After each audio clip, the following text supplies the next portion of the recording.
Oi, gente, tudo bem? Meu nome é Cassiana, eu sou professora do curso normal, né? Formação de professores do Estado, pedagoga e psicopedagoga, e hoje eu vim falar com vocês sobre o Dia Mundial da Conscientização Autista. Né? Eu creio que esse assunto seja importante para todos, não só para os professores, mas para todos, porque o número de autistas tem crescido assustadoramente, né? De uns anos para cá. Então há diversas hipóteses, né? A mais forte é que antigamente não havia um diagnóstico e hoje em dia você tem um número maior de diagnóstico, mais conhecimento, então você consegue diagnosticar mais pessoas dentro do espectro, né? Então, hoje estima-se que cada 54 crianças que nascem, uma seja autista. Isso significa que se continuar crescendo da maneira que vem crescendo esse número de autistas, amanhã ou depois todo mundo vai ter pelo menos um caso na família. Então é algo que chama a nossa atenção. Então a conscientização, a gente conhecer, né, o que é o autismo é muito importante. Primeiro, para que não haja preconceitos, né? Para que a gente não rotule as crianças na hora que a gente vê uma crise, a gente achar que a criança é mal educada. Não, ela não é mal educada, ela é autista, né? Sabendo que nem todas as crianças autistas têm crises, mas algumas têm, né? E a gente saber por que está dando lugar no ônibus, por que está deixando passar na frente, sem entortar o nariz, mas conhecendo e tendo empatia, né, com essa família, com essa criança. Então, o autismo não é uma doença, mas ela é uma condição neurológica, né? Vai envolver uma desordem no desenvolvimento neurológico dessa criança, né? Pode ser que uma criança autista ela tenha outras comorbidades. O que seria comorbidade? São doenças associadas. Então, não há remédio para o autismo, né? Como não é uma doença, não há remédio. Mas como muitos vêm com doenças associadas, pode haver medicação para ajudar nessas comorbidades. Então, algumas doenças associadas, podem vir associadas ao autismo, são, né, o TDAH, né, que é o déficit de atenção e hiperatividade, né, pode ter ansiedade, deficiência intelectual, transtorno do sono, impulsividade, TOC, né, que é o transtorno obsessivo compulsivo. Então todas essas coisas podem estar associadas, né? Então para isso tem tratamento terapêutico e algum dessas até remédio, né? Então é importante a gente conhecer os sinais de autismo para a gente identificar, às vezes dentro da nossa casa ou como professores identificar na escola. É claro que nós, como professores, nós não damos diagnóstico, nem psicólogos, nem psicopedagogos, nem fono, né? Quem dá o diagnóstico é o neuropediatra, um psiquiatra infantil especializado em autismo. Esses vão dar o diagnóstico. O que nós podemos fazer é alertar os pais caso a gente veja que a criança apresenta algum sinal dentro do espectro autista. Tá? Aí a gente vai dizer, olha, pai, procura um médico, né? Dá uma olhadinha nisso, dá uma olhadinha naquilo. E a gente pode estar observando até mesmo dentro da nossa casa, da nossa família, nossos amigos, porque o que mais atrapalha o desenvolvimento da criança é a negação dos pais. Muitos pais se negam. Quando eu comecei a estudar sobre o autismo, eu me lembrei de uma pessoa que eu conheci quando eu era adolescente, que tinha um filho pequeno e que as pessoas falavam, olha, tem alguma coisa errada com essa criança. E os pais ficavam ofendidos, chegaram a trocar de escola por causa disso, né? Porque achavam que a escola que estava errada, que o filho era perfeitamente normal. E eu simplesmente perdi o contato com essa família, né? Tantos anos que eu não vejo, que eu até esqueci. Quando eu comecei a estudar mais profundamente sobre o autismo, eu me lembrei dessa família. Aí eu falei assim, deixa eu ver se eu acho essa família aqui no Google. Quando joguei o nome da pessoa, vinha lá. A pessoa que eu achei foi um processo contra uma prefeitura, ela tentando, né, apoio, terapias para essa pessoa que hoje já deve ter uns 30 anos de idade, né? Então, houve uma negação dos pais e há muitos anos atrás o diagnóstico também era muito mais difícil, né? Hoje ainda é, infelizmente a gente já tem muitos profissionais que não conhecem profundamente e ficam na cabeça apenas com o aspecto, dentro do espectro, né, algumas características clássicas. Ele não é verbal, então ele é autista, ou então ele não interage com ninguém, ele é autista. Então, quando a criança interage, apesar de apresentar outras características, às vezes o médico fala assim, não, mas ele interage, ele olha nos olhos, ele não tem autismo, não. Né? Então, as famílias ainda hoje sofrem por falta de um diagnóstico, né, um fechamento de diagnóstico para o seu filho, e essa falta de diagnóstico faz com que ela tenha dificuldade, até quem tem plano de saúde, de conseguir o tratamento adequado. Então, quanto antes esse diagnóstico for fechado, né, para descartar o autismo ou para realmente confirmar, é melhor para a criança, porque quanto mais cedo a intervenção, melhor ela vai se desenvolver. Então, vamos falar agora de alguns sinais, né?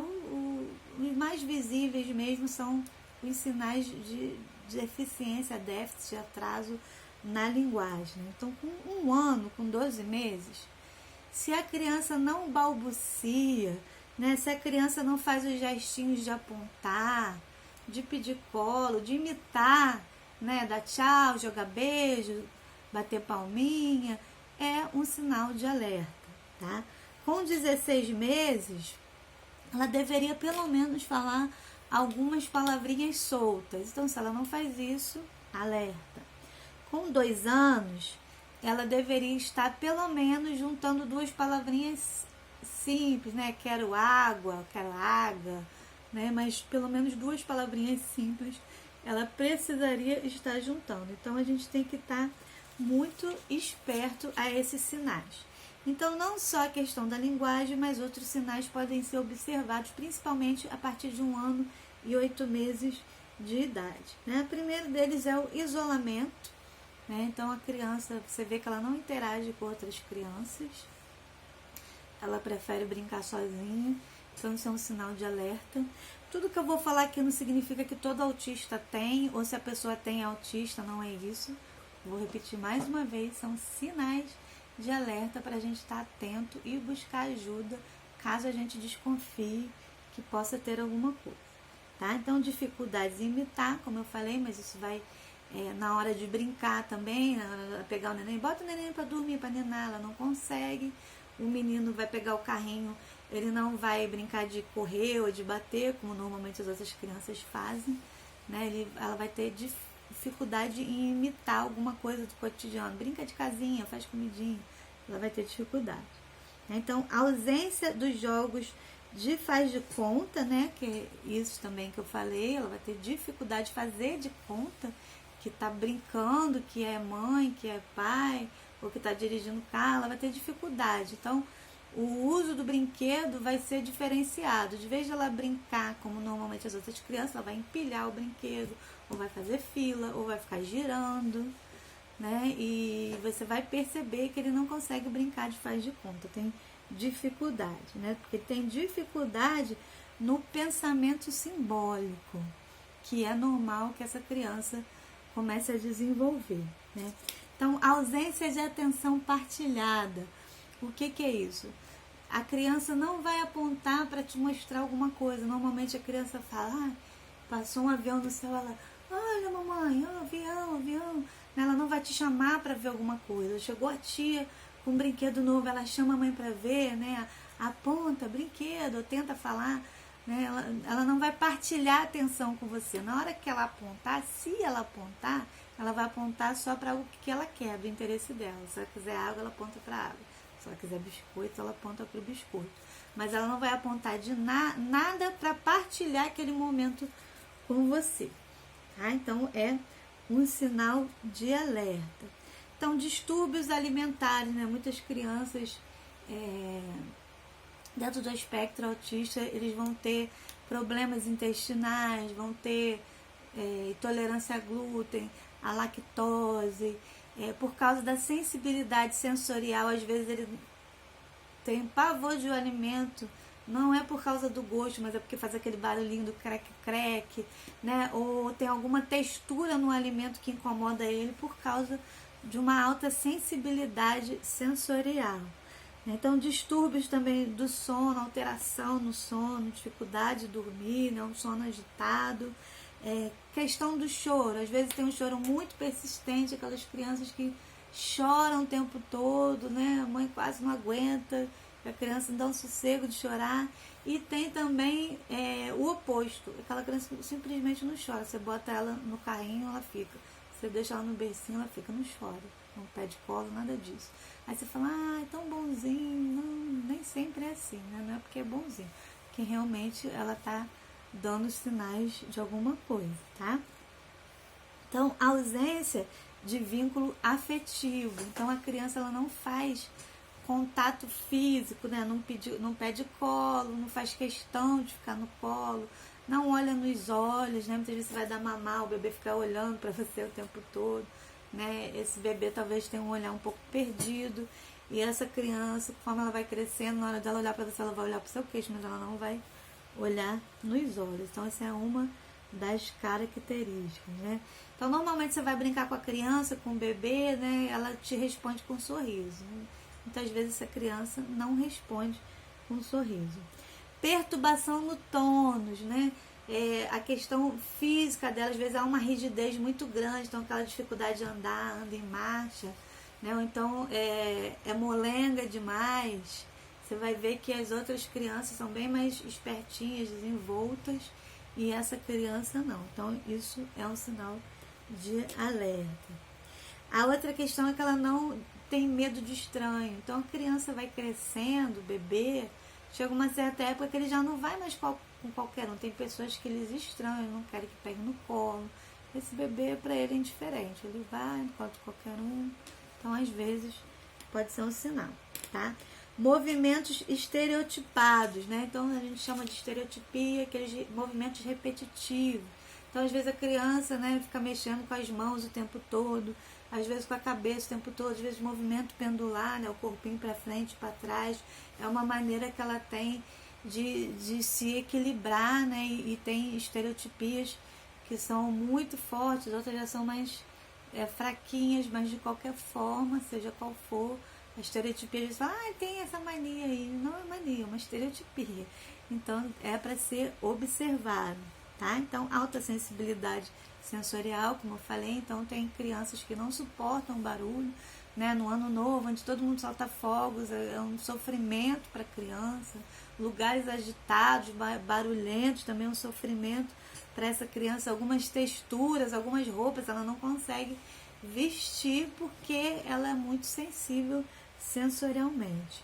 E a última característica que eu queria falar é apego à rotina.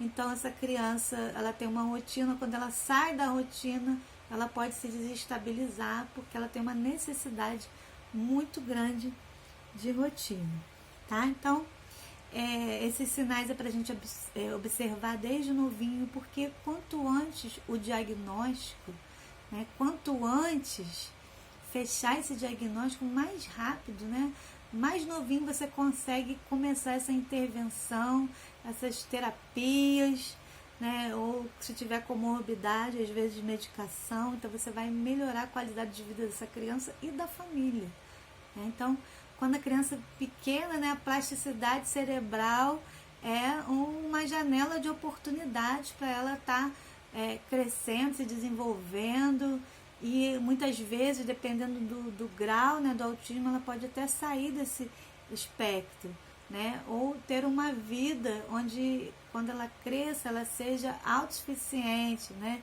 A gente chama autistas com alta performance, porque eles vão poder viver sozinhos, independentes, não precisa de outras pessoas junto com ele, ajudando ele, né? Vão ser de alto funcionamento, né? E, como eu falei da auto performance, nós temos os Asperger, né? É bom citar, apesar de que agora não vai ser mais usado esse termo, porque no CID-11 O Asperger está dentro do espectro autista, então não vamos usar mais esse termo, mas até pouco tempo nós usávamos para caracterizar as pessoas que tinham uma alta inteligência, muitas vezes confundido, né, com altas habilidades,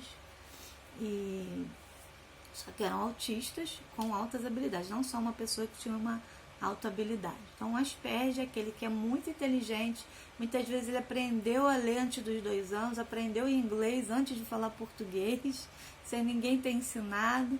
Então eles têm hiperfoco, né? Eles gostam de uma coisa, eles estudam demais aquilo, então quando eles crescem e eles vão para a vida adulta, né? Além deles serem de alto funcionamento independente, eles vão ser muito bons naquilo que eles vão fazer, como por exemplo, na área da computação, da programação, né? Mas eles vão ter aquela dificuldade grande em interagir socialmente. Então, às vezes a pessoa, essa semana mesmo, uma irmã conversando comigo, falou assim, meu neto é assim, assado. Eu falei assim, seu neto é Asperger, né? Já tinha 29 anos e tudo. Aí ela falou, o médico falou isso e tal, porque ele aprendeu ali antes dos 2 anos, agora qualquer concurso que ele faz, ele passa, mas ele tem muita dificuldade na interação social. Então, de qualquer forma, precisa, né, de um acompanhamento, desde novo, precisa de terapias, uma equipe multidisciplinar, né, psicopedagogos, psicólogos, fono, né, um médico, obviamente, neurologista, psiquiatra infantil, né, e às vezes terapia para toda a vida, né, para dar conta da vida. E a gente precisa, que dirá a pessoa que já vem com uma dificuldade, tá bom?